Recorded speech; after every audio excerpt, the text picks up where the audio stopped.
Yeah, yeah. We just chillin' and vibing. Good conversations with good people. Oh,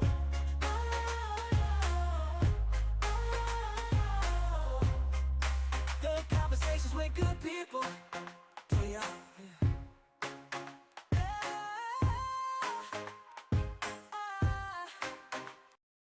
Yo, yo, yo, yo, yo, this your boy Larry and Mr. GVO, and we chilling and vibing with Miss Dr. Rachelle Shepard. How you doing? Good. What's up, y'all? How you doing? How you doing? How you doing? Good. So, Doctor, where you from? I am from Orangeburg, South Carolina, better known as the Burg. I give you that. I give you That's that. I give right. you That's that. I right. give you that. Repping all day. Right. So, Doc. So, who is Dr. Rochelle outside of the scrubs? In the white jacket. You know. She's just a cool, laid back person. She loves her family. She loves church. She loves giving back. She loves paying patronage to the people who help her get here. So just a laid back, individual. So, Doc, what made you want to take that journey into nursing? Wow. I've been asked this question a lot. Honestly, it was some circumstances. My mom got sick when I was very young. Actually, I was 11 and a half, and she suffered a stroke in front of me. And I just felt helpless. I didn't know what was happening. I didn't know how to help her. And my older brother at the time, who was at the house with me, he immediately took her to the hospital. And I'm like, what happened? Like, what just happened before me? And so when she went to the hospital, she was diagnosed with a stroke, and she came back out of the hospital, a lengthy stay actually.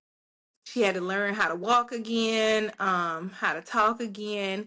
And that's really when my interest in healthcare really started. Like, I wanted to know what happened, and if it was something, if anything, that I could do to stop that from happening to her or possibly other people. So from that one incident, that's what kind of got the ball to rolling in my head, even before high school. Like, I think I need to do something in healthcare. So, you've been in the game for 20 years. 22 years to be 20 plus exact. Uh, years. Well, 22 years as a nurse, and I have been in healthcare since 2000. So 25 years total in healthcare, 22 years as a nursing professional. It doesn't, I don't see that. Hey, Yeah. So I'm an keep, OG. keep drinking that water, man, lady.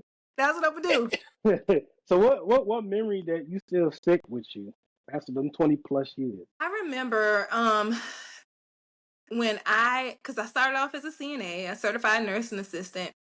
And then I got the courage to go back to become an LPN, a licensed practical nurse. And I was working at this nursing home at the time. And I had a nurse, say to me, you know, you can never do what I can do. She was an RN. And I was just like, really? Like, she was like, yeah, you could never do what I do. LPNs are low paid nurses. And she kind of giggled. And in my mind, I'm thinking about, wow, I can't believe this. We're both in the same nursing profession. You're a nurse, I'm a nurse. Yes, our qualifications are different, but we still are supposed to have the same, nurturing skills and care and compassion for the ones that we're taking care of. What, makes you different than me other than initials? And so out of 20 plus years, that has always, stuck in my head, because if she thinks that I can't do something, then in my mind, I'm going to prove you different. She was So drinking that that was hater just juice. one of, yeah, she just was like, you can never do this. And I'm like, wow. So that gave me like the motivation to want to keep pushing. to keep going in healthcare. It's crazy how, people bring each other down instead of lift each other up. Right. Right. If your own people, man. I was like, I'm just sitting here looking at her like, seriously? We're on the same team. At least I felt like we on the same team, but she kind of downplayed me. And yeah, my feelings was hurt. But you know what? As I sit back and think about it now, and at that time, and she still is, she's an associate prepared nurse. I didn't go back and say, you know what? I earned my bachelor's, my master's, and here I am sitting with my doctoral degree. I mean, because guess what? We still on the same team. We still got the same cause. So, But yeah, I want to Exactly. say Happy Nurse Week also. Although we a week late, but we still here. We get yo, it in. this is the last official day. So y'all, we on point. Oh, happy Nurse Week. Yeah. Hey, my Thank nana's a you. nurse. I got a lot of, well, my exes, a lot of them are nurses. I love me some But nurses. hold on, So, how many now? You said my exes. hey, we're not here for me. We're here for Doc. Okay, all right, That's all too right. much. All right, that's certified.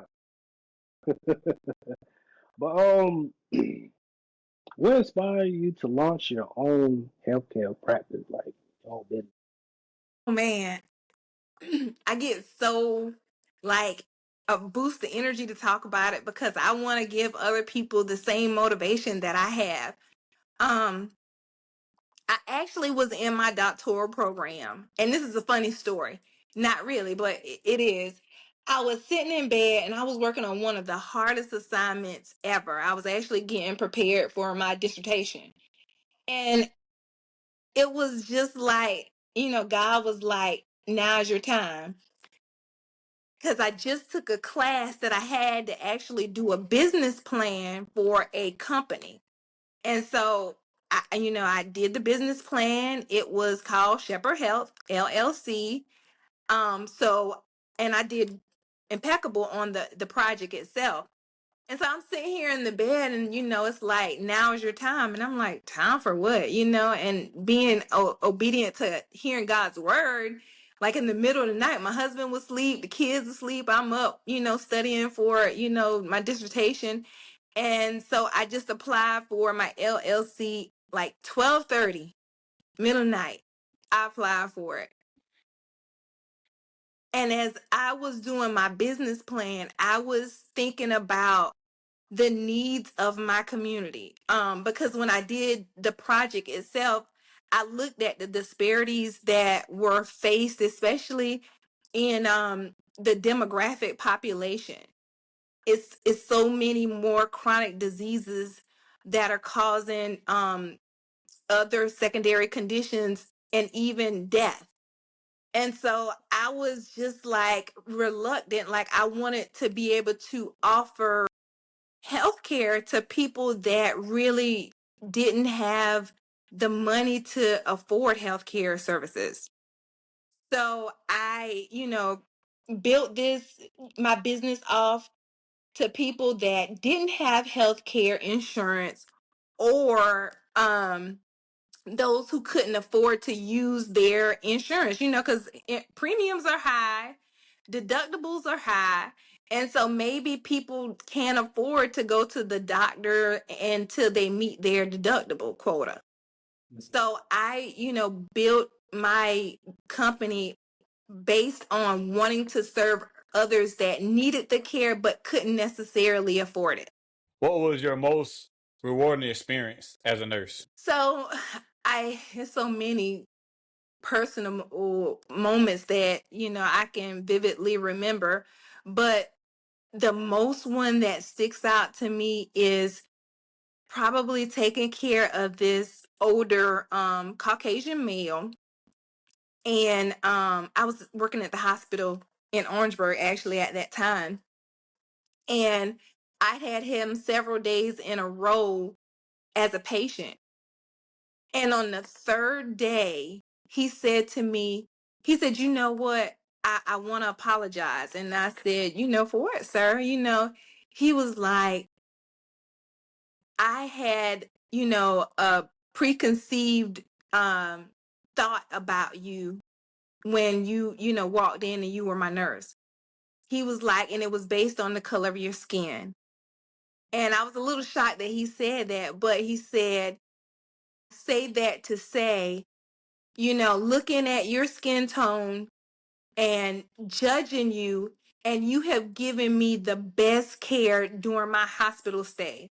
He's like, I requested you every day. I didn't know that at the time. I just thought that, he was just, my nurse manager just assigned him to me, but he requested me. And he said, I just, I really feel ashamed about my feelings toward people of color now. He's like, this experience has really changed my aspect on, persons, especially women of color in nursing. So that's one of the most memorable moments that I've had. That stuck with me for a long time. And he was really, really sick. But that said to me that if he thought it, other people, think it too. They think that because of my skin tone that I may be underqualified, or unqualified. And for him to say, I requested you, that just made a big difference to me. Yeah, they say about 85% of Caucasian people was born racist. So it's like I can't be mad at your racist. I mean, that's how you live.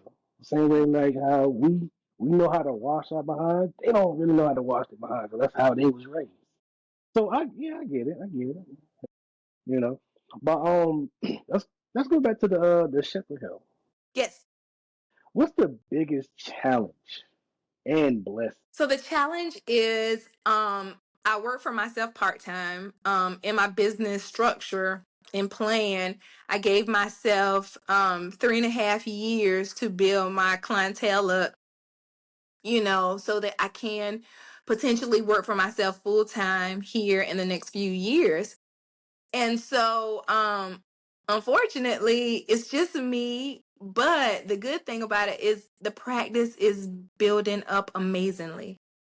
I've got a strong amount of patients, new patients actually, and loyal patients. They come back, they refer me to in the community, family, friends.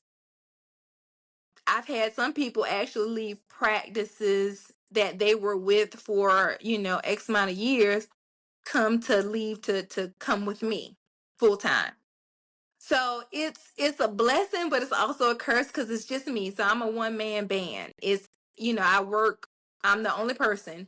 I do have an office manager, but as far as clinician, it's just me. So I feel like it's moving in a very good direction, but here soon I'm gonna have to get more staff members. What's one thing you've learned over the years about your career that you wish you've learned earlier? So early on being a nurse, I was younger.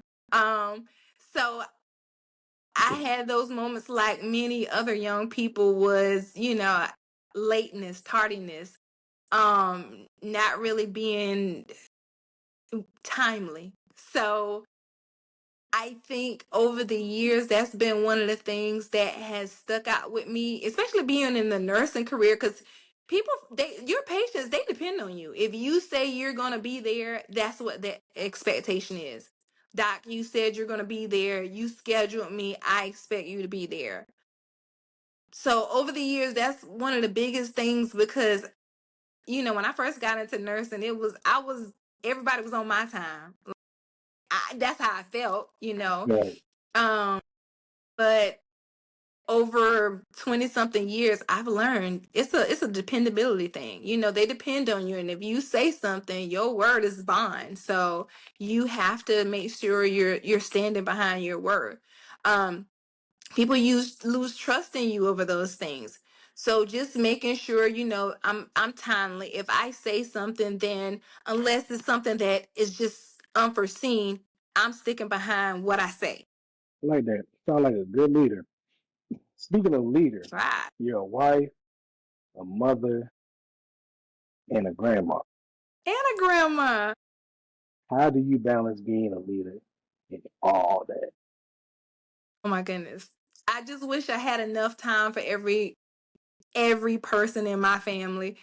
Um in my family, I wish I had more work life balance because I work 3 jobs, okay? So I have a full time gig, I work for myself part time, and I teach part time. Um, so in a 5 day week, I'm talking about 60 to 70 hours. So I during the week, my balance is really off. It's really hectic. You know, I have teenagers here. I see them in passing, but I take pride in Sunday is my day. That's family day.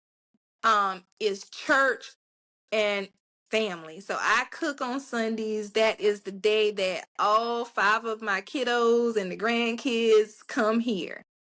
Sunday is my day that I promise that I'm going to listen to how your work week was, you know, what happened exciting, talk to the grandkids, what's going on in school.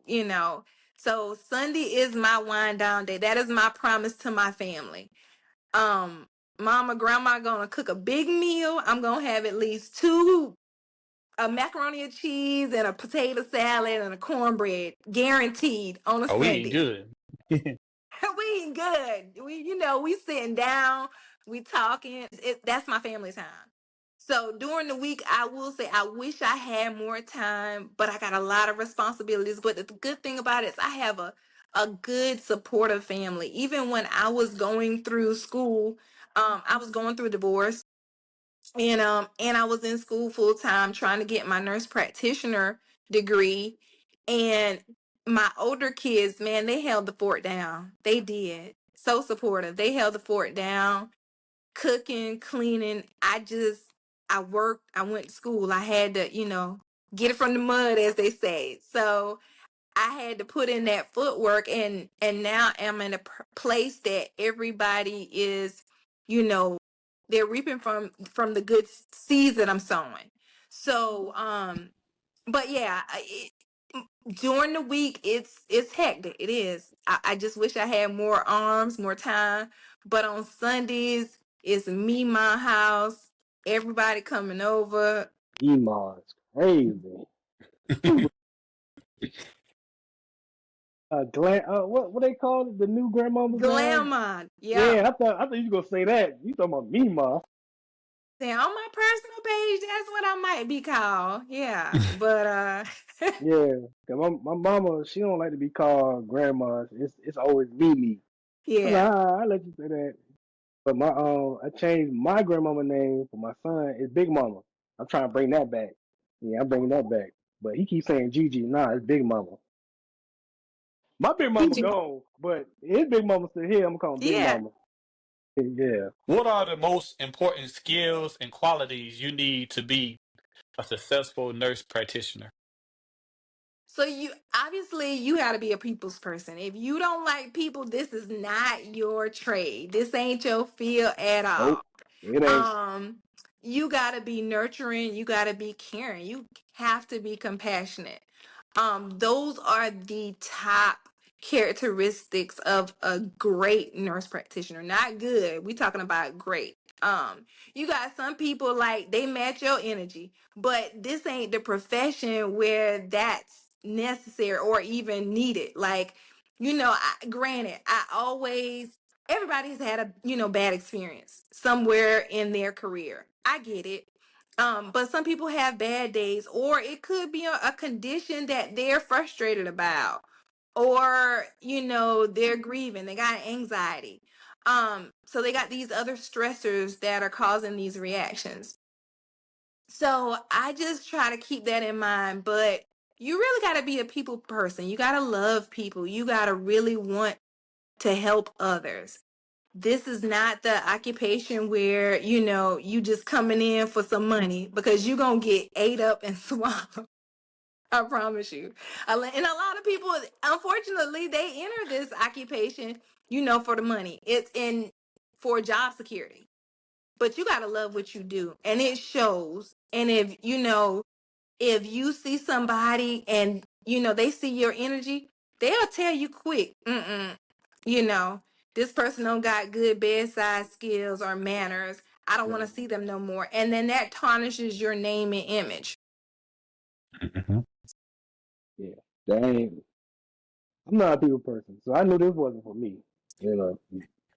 But let's I'm asking some deep questions.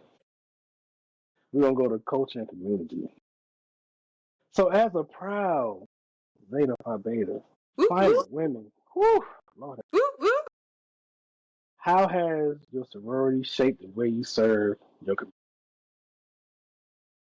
So, obviously, Zeta Phi Beta women, we are finer women. We hold ourselves to an exemplary standard. Mm, mm. Um, we ain't coming out there fighting. You ain't No, gonna see all this cussing, because we really look at how our image is portrayed, and we want to make sure that is being exemplified, in the community.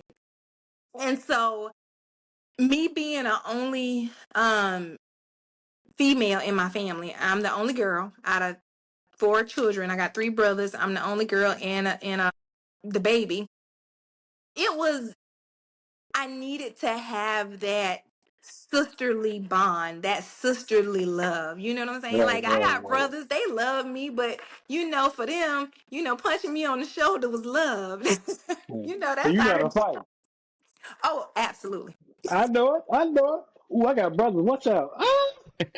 Absolutely. So my sorority has shaped that finerness in me because I wasn't always, this finer woman. I was tomboyish, so I go out there, fight, play with the fellas.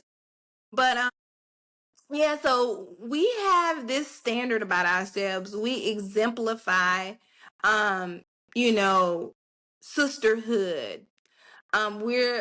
We have solidarity amongst our sorors. So, I think for me, and I've been in my organization for 10 years, it's really molded my mentality as a woman of color, and then just developing a bond with women and women that share the same goals as myself and visions. So you went from serving the community to traveling the world because I see you all over the place now. Place, Larry. So what's been your favorite place you traveled to this year? Because I mean, you've been going all over the place, all over this year. I just see all the photos. And this year, because all these airplane crashing, so I'm not doing it like I was last year. But so far, like I'm a Pisces, so I love water. All So right. I love the beach scene. That's just what it is. The beach has just been my thing this year. Um, since I've remarried, me and my husband, we take pride. Like, when I was married, before I was married for 20 years, and I I wasn't afforded the opportunity to go many places. I was a mom, a wife, and I worked meticulously. So I didn't have the opportunity to travel like I do now. So now we take pride at least 4 trips a year. My favorite place so far that we've been is Puerto Rico. Oh, Um Beautiful. Oh my hey, Rico, goodness. come on. Puerto Beautiful. Rico. Puerto Rico. Beautiful. hey, my me, let me write that on my list. Let me write that on. Hey, see, Mm. let me write that on my list. Hey, we're going to chill and vibe. Hey, Mr. GVO, you ready? Hey, we we I we been we there, gonna bro, be in but Philly. we We can gonna be do in it Philly again. this month though. But we got to put Puerto Rico on the list too. That's on the list. It's a must. It is a must. You ever went to Costa Rica? No, that's on my list to go to. Beautiful water. Beautiful Okay. water. Come on now. This when I was in the. I'm single again. Yeah. Been there, Oh, done that. I completely understand. oh, Been don't there, be done hurt. that. Don't be hurt. I'm a So bachelor, Rochelle, baby. being married, give us some advice that you've learned over the years. Don't give me no advice. Oh my No, goodness. don't want to hear it. Oh, you gotta stay connected. Like being coming from a 20-year past marriage, um, I grew up in this relationship, I was young when I got married. So I didn't understand the importance of communication and keeping your relationship alive. Um, we do not go to bed mad at all. If we have a disagreement, that has got to be talked out that night. We are not going to bed angry or upset. And I'll be honest with you, um he's kind of brought that out of me because I was in a relationship where it was okay to go to bed mad. You don't got to talk out your problems. I'm mad and I want to stay mad because I'm right. But in this relationship, we both bring to the table, listen, we can compromise. There's this thing called compromise, and we both take fault in it. And so we talk things out. We do not go to bed mad. Um, if somebody has a suggestion or a idea, then we bring that and we put it to the table. It's so many things that this time around has been different than my first time around. We keep our relationship vibrant. We make sure that we travel together, we pray together, we go to church together. Like that is insane. Like when I say we pray together, we literally pray together. Um, we attend church services together. He's the minister of music at our church. And so the old saying, a family that prays together stays together, Stay that is so together. true. Yeah. Yeah. Yeah, yeah. So that's my biggest advice. It ain't no, long list. I can't sit here and make up a list for you, Larry. Um, it's just you gotta put in that work. You guys gotta make sure that you're committed because I'm gonna tell you in any relationship, it's gonna be up and down. But it's just your commitment to, stay in it and to work through whatever you're going through. You're right, because it's easy to walk away. Oh, absolutely. And that's what Do a lot you of take people do. accountability? Do I take accountability? Mm-hmm. Absolutely. I'm That's right. stubborn now. I'm stubborn. I'm not gonna tell you no tale. I am. I am It, stubborn. it's hard. It's hard to take accountability, isn't it? It is, Man, but I'm you know sorry, man. what? God, no.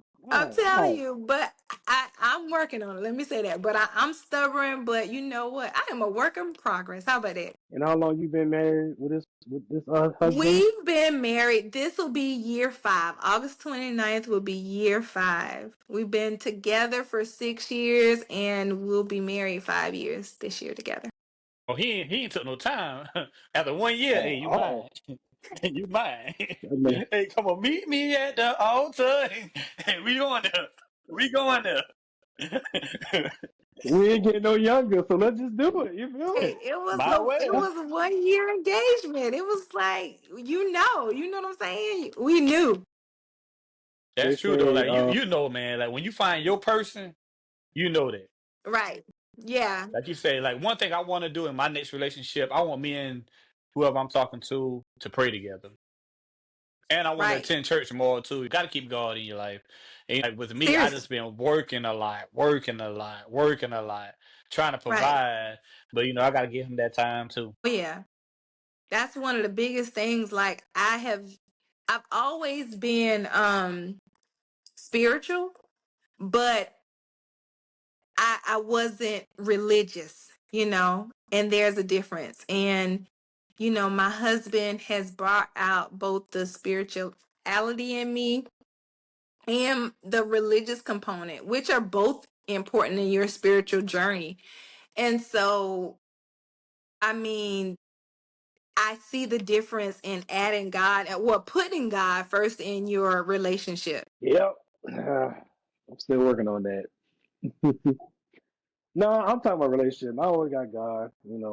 But Oh yeah, they always say don't always put a timeline on something. But I just feel like if I say I'm gonna wait till my son 18 out the house to settle down and get married because I feel like my son is kind of more important than any female that's gonna mess up my peace, you know, because y'all quick to mess up my peace, and you're done.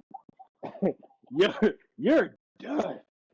I'm sorry, but yeah. Also, it took me a hard breakup just to get back in the church. So it's like I'm still working on that. I want to make sure, because I want to get baptized. Yeah. But it's a process. I want to get myself right first for my, future. Well, yeah, whatever you want to call it. Yeah. Right now, we good where we at, hey lady. We good. We ain't Right. no marry, no girlfriend. Mm-mm. I like it where we at right now. Let God lead and direct you. Don't, Thank you, like you thank you. said, you don't put no time on it. Let him lead you. Because I'm more to replacing, not chasing. All right. You preaching there But now? but You like Larry, preaching?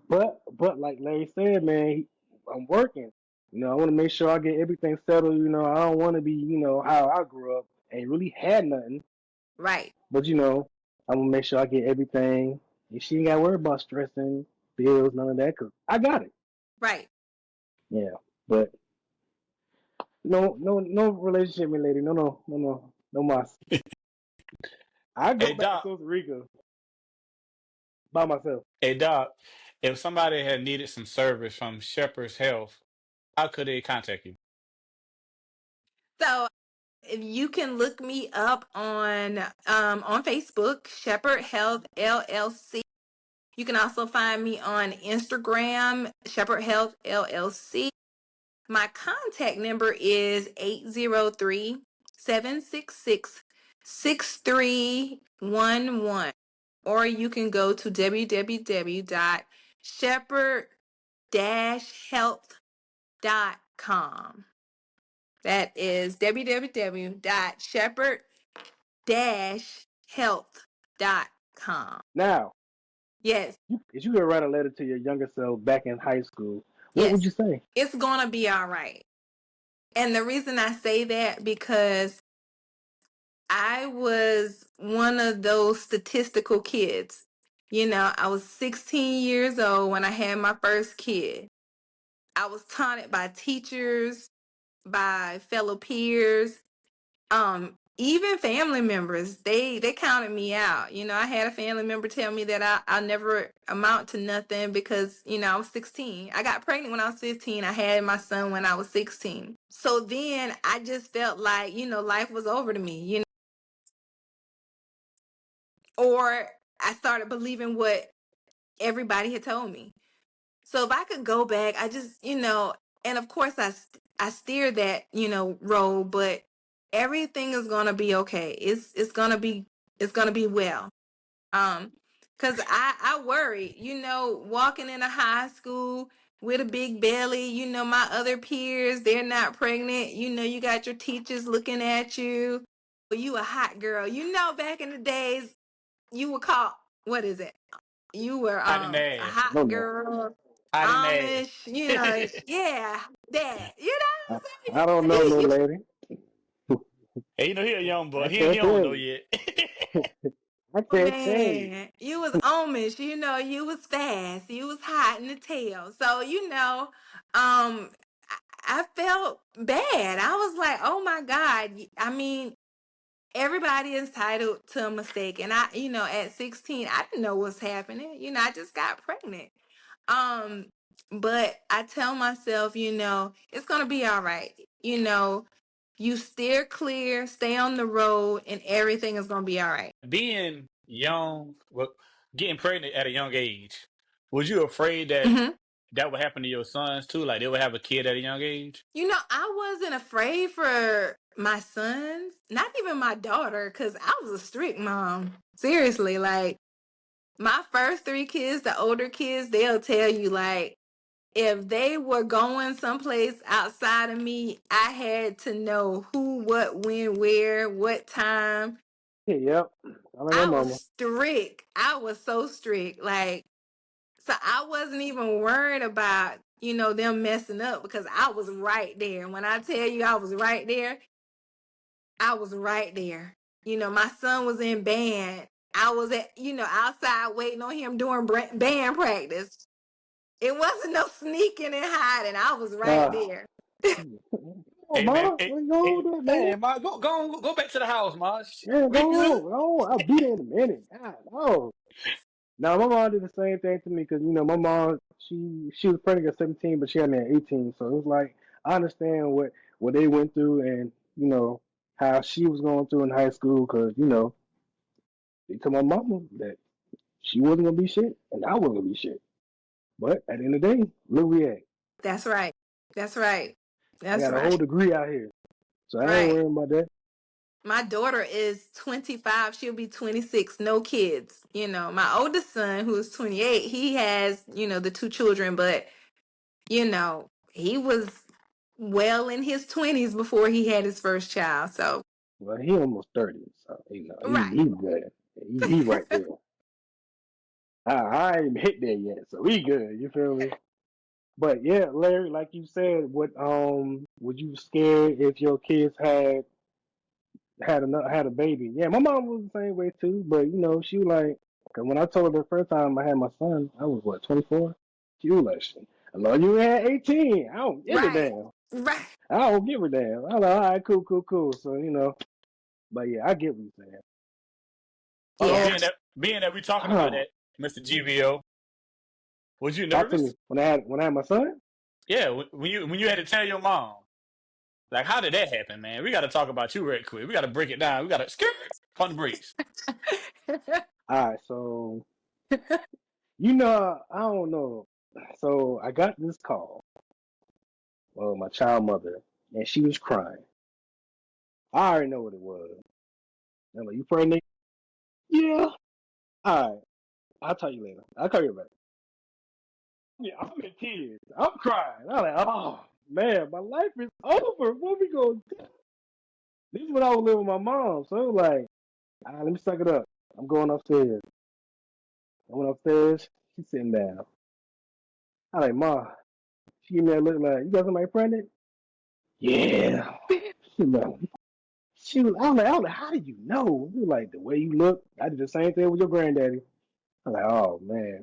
But when I was scared to be a father, yeah. Nobody's prepared. So but I needed him though, because I was going through a lot at the time. I was ripping and running, and then boom, my son came in this world, and ever since then I've been calmed down. That's my peace, my pride and joy. That's my best friend. I don't do the same thing I used to do, man. I look at the world different when you have a child. So it's like, yeah, I'm good. So now it's like if I go out, it's rare, you know. Especially my brother. Well, Larry, Quan. My brother having a child next month, so it's like he gonna understand what I'm talking about. Cause he was the same people that were laughing at me when I told him I'm having a baby, and then look what happened. Gotcha. Now you gonna see how I really feel. Yes. Who did you tell when you first got pregnant? That's a good question. Didn't tell anybody. I didn't even know. I mean, I was 15. I just thought I had a stomach virus. So my mom took me to Family Health Center at the time. And because I had her pick me up from school, I was just so sick. And so we went there and she separated me and my mom. Of course, she, did the pregnancy test and she put my mom in one room and put me in another. And so the doctor came in my room first and she's like, you know what you got? I was like, a stomach virus? Like, what I got? She's like, no, you got a baby. I'm like, what? And so I was just as clueless. Like, I had no idea. I had no idea that it was pregnancy or that it started with a P, nothing. So, she went in the next room and told mom, that I was pregnant, but I didn't get a chance to tell her. I had no idea. None. None. Oh man, what mom do did, man? She was flipping out, man. She was like, I can't believe you. Of course, I'm the only girl. Like I said, you a girl, my only girl, and here you are pregnant. Yeah, I mean, I'm learning this just like you. Mom Deuce was, she was upset, but I tell you what, after the dust settled, man, she was right there the whole time when the church folks Right. started talking about me, because I was in a choir. Here I am, I'm pregnant, and da da da. My mama she was in defense mode. Like, listen, That she belly is not all the out. first, she's not gonna be the last. So, All I was thinking, now behold the lamb. It's crazy. So I gotta ask, you being the baby girl, your brothers just ready to go beat him up? absolutely, absolutely, So absolutely. that was your first husband? No, Oh, no, oh. Yeah, we gotta jump him. We can jump him right now. I don't care. I don't even like him, but whatever. We don't either. You feel me? But what I will say is my ex-husband is his dad. You know what I'm saying? We got together when he was 3 months or something like that. Mhm. So that's his dad. That's all he knows. His family, he's X out of the equation. He's dad by blood, but my ex-husband is his father. I will, give that to him. That's his dad. Right, right. Salute. Salute to all the step pops, man. Yeah. I don't like mine, but yeah, they all right. But legacy. What do you want your grandchildren to say about Meemaw Shell? That she was a woman that gave back. She was, strong, courageous, that she wanted to build her brand, and she was an exemplary leader. I want them to, to see what I've built, because everything that I've done was always for my family. None of this glory is for me. It's always been about family. I make money, money don't make me. So I make sure that I take care of my people. I got to.